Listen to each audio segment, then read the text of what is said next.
an A flat major, so and it's a major 7 chord, so I'm going to call that 1 major 7. When I get to the next chord, we've got A, B, C, D, E, F, 6. It's chord 6. And we can see that it's a dominant chord, so I'm just putting in that it's a 6-7 dominant chord. Underneath that, so the grayed out areas are for the chords. Underneath that, I have white boxes that relate to each chord that I can write information in. So I can put, well, this is the home chord. It's the tonic chord of the key. Then what happens is that it moves to chord 6. Now, chord 6 of the key, if you look back when we did the chart for the major key, chord 6 is normally a minor 7. But here it's been turned into a dominant 7. And we know that if you turn a chord that's not normally a dominant 7 into a dominant 7, it's known as a secondary dominant. So here I put, oh, it's a secondary dominant that's being used. What does it do? It's creating tension. If I look at the root notes of these chords as they go through, so from F, I mean these all have B flat root notes, but F to B flat is a 4th, B flat to E flat is a 4th, and E flat to A flat is a 4th. I've actually got the beginnings of a cycle progression that ends up on the tonic chord again. So I've written here, cycle progression starts, eventually leading back to the tonic chord. So I can continue like that, adding stuff. There's the entire chord sequence. So how can I turn information like that into a narrative for an essay? Yeah. Let's just go further. So here we get to the 2 chord, which is normally minor 7. So it's another secondary dominant. Secondary dominants create tension.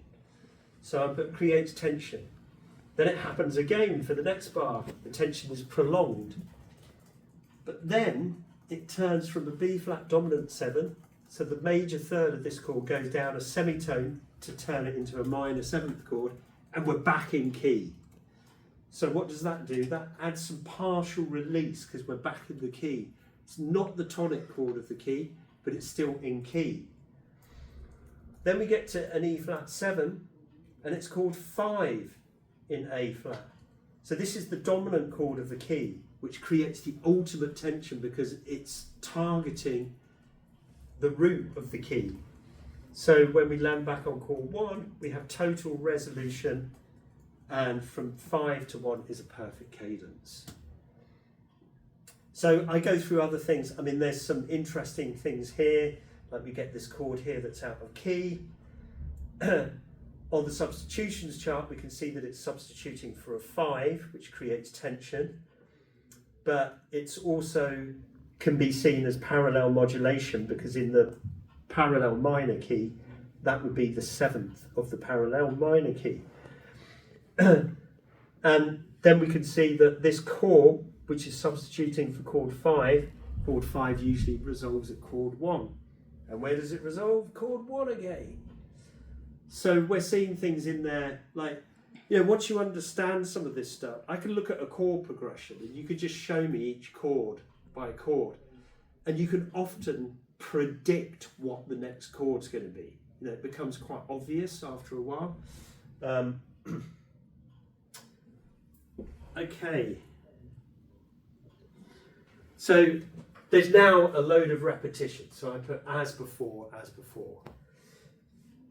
because I don't need to, I've already explained that stuff. Now, the next part in the progression, bars 21 to 32, something interesting happens because it ends up landing on this F minor chord, and then C is built on the 5th and it makes it a dominant. So that's like a minor chord and its dominant chord. Then it lands back on the minor chord, its dominant chord, back on the minor chord. So it's actually modulated at this point because it's hanging around on the F minor. So it's modulated to its relative minor key. And this is like a 2-5 into the minor.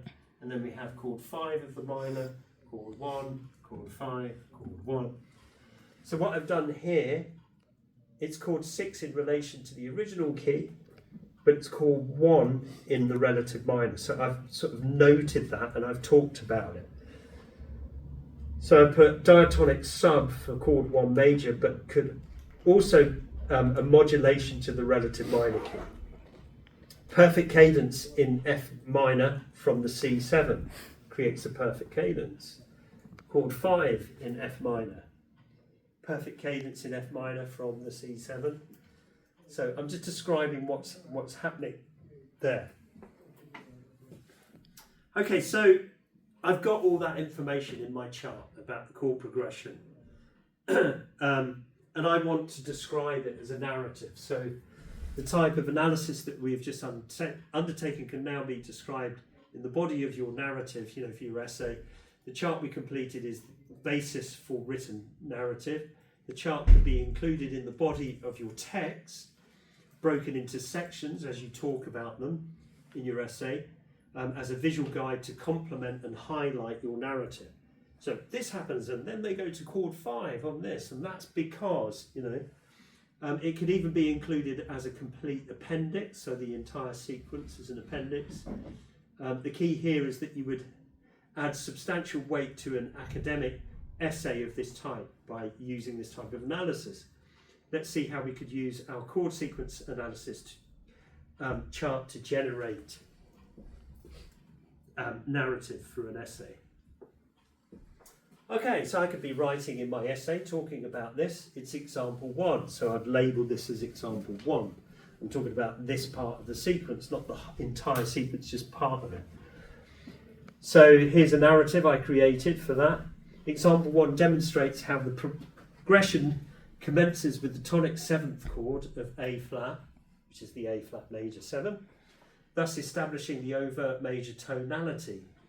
In the second bar, we almost see what could effectively be viewed as a substitution for the tonic chord if it were the diatonic relative minor chord. However, the third of the F has been raised a semitone from an A flat to an A natural, thus creating a secondary dominant chord whose major third creates tension, which wants to resolve a semitone higher at the root of the B flat 7 chord in the third bar. The original major tonality has been slightly obscured at this juncture. Then continuing, as we shall see, the progression to a B flat 7 is the beginning of a cycle progression. So we get to the B flat 7 there. Surprisingly, the B flat chord is not the expected diatonic B flat minor 7 chord, but is replaced by another secondary dominant inserted here to prolong the tension. This tension is partially released when the third of the B flat 7 is lowered from a D natural to a D flat, bringing the chord as a B flat minor 7 into diatonic alignment before moving to the dominant E flat 7 of the key. The perfect cadence movement from the E flat here in the 6th bar to the tonic A flat major 7 not only completes the progression of fourths, but satisfactorily resolves the previous tension.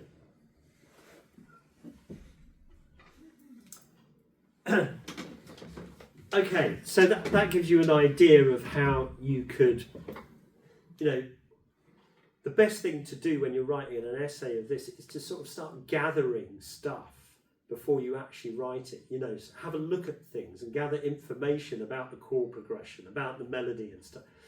And then you have stuff to start writing about. If you just start writing and then have to do this up, that's sort of like putting the cart before the horse, if you know what I mean. And you want to do it the other way around. Start doing some analysis first and then generate narrative from the analysis. You don't have to do that, it's just my suggestion. It sort of makes it clearer. We're not going to do this now because there's not going to be time. But you could do this in your own time, this bit. Sorry, not that bit, this bit. Find some involved chord sequences and see if you can employ some of the techniques used in the session to inform your analysis of the progressions. Chord sequences could include the use of, but don't have to include all of these things, You could talk about tension and release. You could identify cadences. If there's parallel modulation present, you could point that out. Are there cycle progressions used? Even sort of minimally. It might be 3 chords that follow a cycle progression, or back cycling. Are there any secondary dominants in it? Are there any tritone substitutions? Are there any chords that could be looked at as being diatonic substitutions, like a major chord substituted with a minor chord that it shares notes with? Are there any pedal points? Are there ascending and descending bass lines? So, there's just some of the things that you might want to bring out and have a look at in a chord progression.